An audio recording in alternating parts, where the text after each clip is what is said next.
Hey, welcome back everybody. Today we are talking about what to expect with the T update, the Cultivator update, the farming update, and horses are next on PTB. Extremely exciting.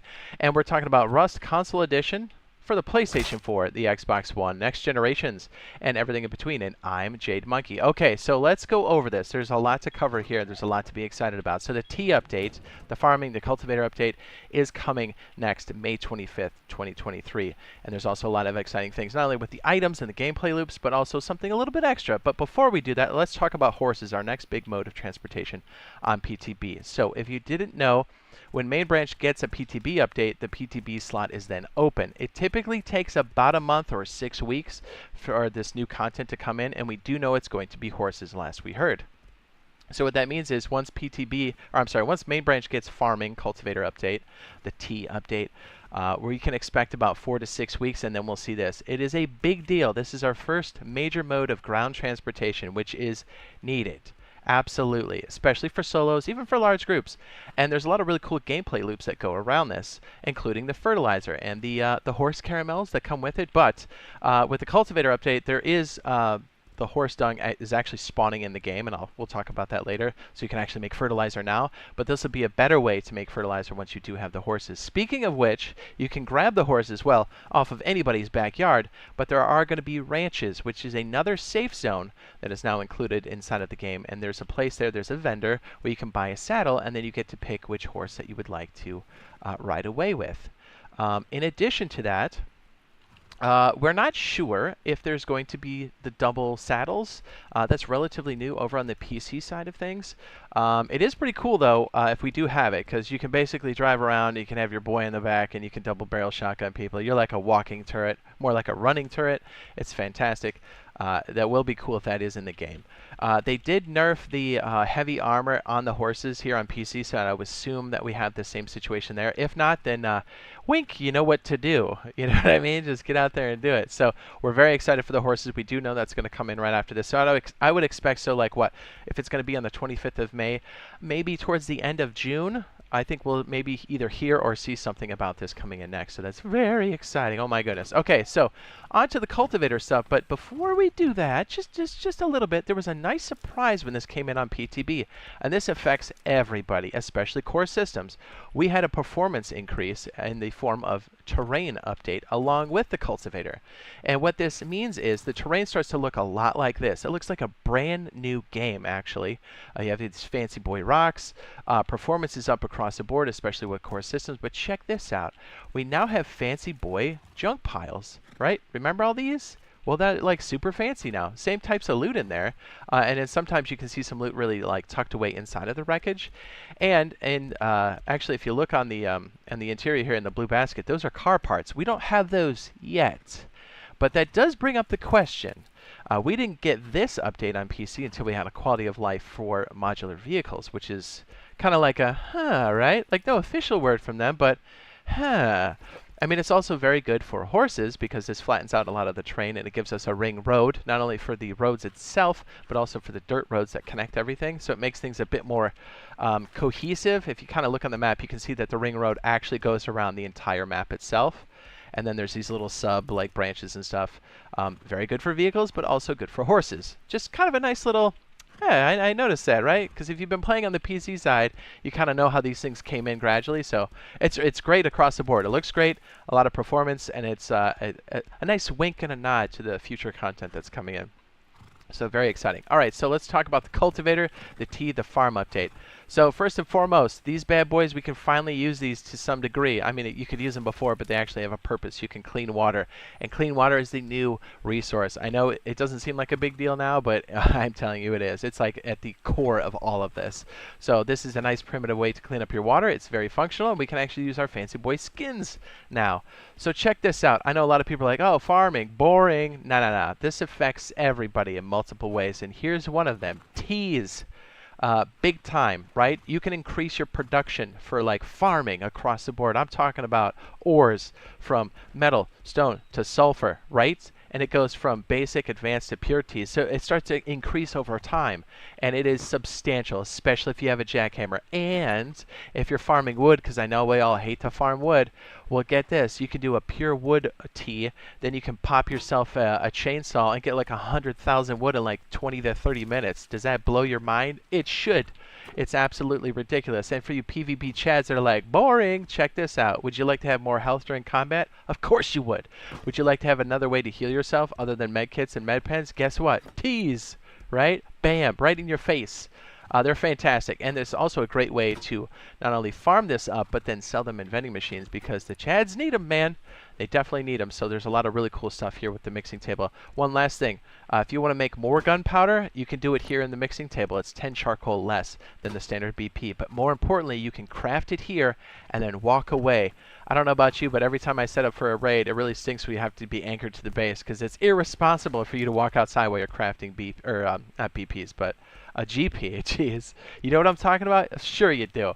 So yeah, the mixing table is a massive upgrade to the game, and it's going to affect absolutely everybody. So check this out. So we don't have the horses yet with the farming cultivator update, but these bad boys right here, these little horse caramels, are spawning on the ground randomly, and they also will randomly RNG inside of barrels in addition to the standard loot that's inside. So we can make fertilizer right now with a composter. This composter, yes, is included. What does that mean? You can make your plants grow faster with this, but you can also swap them out at the bandit camp for money, right? For scrappy poo. You can actually trade this out. You can also trade in your, cloth, and also your corn. Isn't that crazy? So if you're solo and you're trying to make that scrap, that cheese, trying to catch up to those zergs, well, guess what? You got another way to do it. Fantastic. So in addition to all this too, right, because we're going to have something more in depth on this, but I just want people to kind of know what's coming down the pipeline, because there's a lot of people that haven't played yet. I get it. We also have a genetic system that's now built into the game, and you've got these different traits. You can have them grow faster. You can have them grow more. We now have potatoes, which is, I think, the best food to recover with, and we'll talk about that a bit more here. You can also pick up these like plant fibers and get like, put this in the composter, you can get worms out of that. You're going to start to see people really hoarding clean water. You're going to start to see people building next to clean water sources, and you're going to see people really setting up extra farm bases around their main base. That's going to be a thing, I promise you. Just a real quick gameplay loop here. We're going to have something another video on this later, because this is quite in depth, but the genetic system has all this crazy stuff here. You have good traits, bad traits. You have crossbreeding sections inside of your planters where things will crossbreed with each other or not crossbreed with each other. You can make clones. It's very, very robust. And check this out. It's going to change things too, because think about it. When you're a PvP chat and you spawn in, you usually just go, oh, I'm going to grab a bunch of pumpkins or corn, smash them, and then run outside. Well, since there's scarcity with that, you'll now have to pop one good piece of food and sit on something that has good comfort for a second to recover your health quickly. Then you'll pop up, hit the locker, and then go back out there and hit the fight, right? So that's definitely going to change. Yes, you can still plant things on the ground, but it's not that effective. So I'm just letting you know there's going to be a massive change with that as well. So if you're like, hey man, that's all crazy and stuff, but how do I get started with this quickly? Right? Hey, I got your back. We have the Rust farm set up. I'll go ahead and link that now in the upper right-hand corner. This is going to help you understand it. Hit the ground running, whether you want to build this as a separate base or inside of your honeycomb on your existing base. This will help you just get going and set up a farm immediately, and you can use it however you would like. Okay, so I think we have most of the pieces here. We talked about the tea stuff here. We talked about the clones, the potatoes. So check this out. In addition to all this, there is a bunch of new items that came with it. So now we have salt water, which we've always had that, but now we need the clean water, right, for anything else. By the way, here's a little combat tip. If somebody's growing plants, you need clean water inside of these planters. If you want to sabotage somebody, you can take a jug of water and run up with salt water and dump it out outside their walls, and since it's AoE or splash damage, it will ruin, 1 milliliter of salt water will ruin an entire crop plots full of clean water. So if you like to do a little, I guess, plant warfare, you could do it that way. So just be advised that salt water is very, very bad for your crops. And also, you're going to be saving jugs. I know, that's something we used to throw on the ground. And also seeds, by the way. All right, so check this out. So we have like a pump system here to move salt water, as you can see inside of these compartments here. They're actually being moved rather quickly. and it's being put into this water purifier, which is also has an electrical pump. This gets cleaned and then pushed back outside. Let me go ahead and bring up the marching ants. And by the way, yes, we have a whole hose system that goes with this as well. You can see them marching around there. And then we have combiners, fluid combiners, splitters, and this goes up here and then puts this in these containers up top. And this stores the water. And then we can use a pump valve that's not powered because we have gravity in this case. Power our pumps, not power, but put water through the pump system. And this actually drains through the water storage system on top. So yes, even tarps are extremely valuable now. I know, big changes for if you've been playing this for the last 2 years, right? Because you're just used to throwing down seeds, tarps sometimes, or even water jugs. Now those are things you are definitely going to want to save. And in a lot of cases, you'll be going to the outpost, or I'm sorry, the bandit camp to purchase them. I know. Is your mind blown? It should be.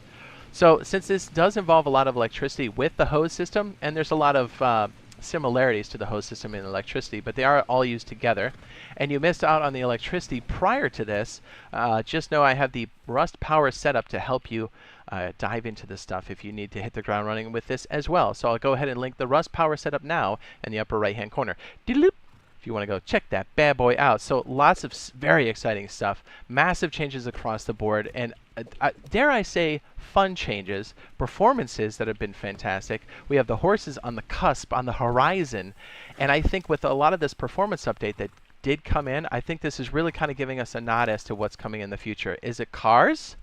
Is it minis? Does this help us open up minis? We don't know, but I do know that we do need another mode of transportation in addition to the horses. So hey, if you're out there playing saying, hey, I'm really just waiting for custom servers, or I want a PvE server, we got your back. This is the most recent information we have on Rust custom servers. We'll go ahead and have it up on the end screen for you now. And be sure to drop a like, and hopefully we'll get to see you in the next live stream / video. Bye!